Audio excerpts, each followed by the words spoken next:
In this video, I'm going to show you about one of the most important tools when solving for forces. This tool is the free body diagram. Now, a free body diagram is simply take all the forces in your picture and put them on a coordinate system so you can break them up into X and Y components, and you can very easily see all the forces, and especially all the forces in X and all the forces in Y, so you can do Newton's second law in both X and Y directions. All right, so here's how we're going to do it. I'll give you two examples. The first, they're both from the OpenStax textbook. The first one is where we have a traffic light suspended from two wires, and we want to find the tension in each wire.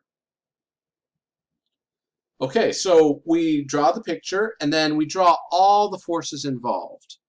We have the weight of each bar, the posts on the side of the road. We have tension, where the tension's pulling equally on both sides of the cable. So we have T1 pulling on the left pole, and T1 also pulling on the sign. Likewise, on the other side, we have T2 pulling on the right pole, and T2 also pulling on the sign. Last but not least, we have the weight of the sign. Now, there are other forces as well, but we're going to neglect those. They're not important. For example, there's wind that's going to be pushing the sign in a particular direction. We're not going to worry about that right now because that's too variable. So we're going to keep nice, simple situation is what we do. All right, now that's a lot of forces. And honestly, if this thing's perfectly holding still, every single one of these forces will cancel out. We don't want that. What we want to do is look just at the object in question. Well, what does the question say? We're looking at the traffic light. So we're going to look at all the forces that act on the traffic light. Basically, the traffic light is our system of interest. Any forces on that traffic light, we are interested in it. Okay, so we've got T1, T2, and the weight. Once you have the forces identified on the system of interest, here's where the free body diagram comes in. You take all of these forces and you put them on an XY coordinate system, and you break them into X and Y components. Now here in this figure, they separated it all just to illustrate that you're breaking everything up.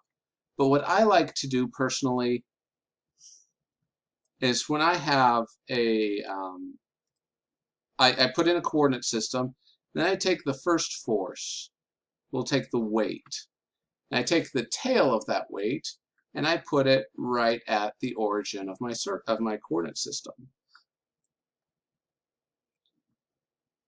So there's my weight, which is nothing more than the force of gravity. Okay. Now I take T1, which I'll do in green here, and I put the tail of T1 on the origin. And so T1 looks something like this, with an angle of 30 degrees. And then finally we have T2, which I'll do in blue, off at an angle of 45 degrees. That one came out a little shaky. Let's see if I can redo that one. That's better. That's T2. Okay, why do we do that? Because now I can break these forces all into X and Y components, like so. And then I take all of my X components, which would be T1X, and go back to blue, my T2X. Those are my two X components. And then I have my Y components, which would be T1Y and T2Y, and also the weight are all the components that are in the Y direction.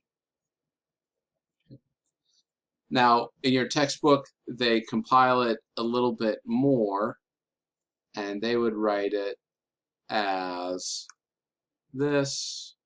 I'm just going to draw them all in red. So you have T1, sorry, 2x to the right, T1x to the left, T1y, T2y, and the weight down here. So it just breaks them all up and puts them all on the same axis, all at the origin point. You can do that if you like. Personally, I prefer this view. I think that's good enough right there. But you can go the extra step if you would like. That's a quick look at how to do free body diagrams.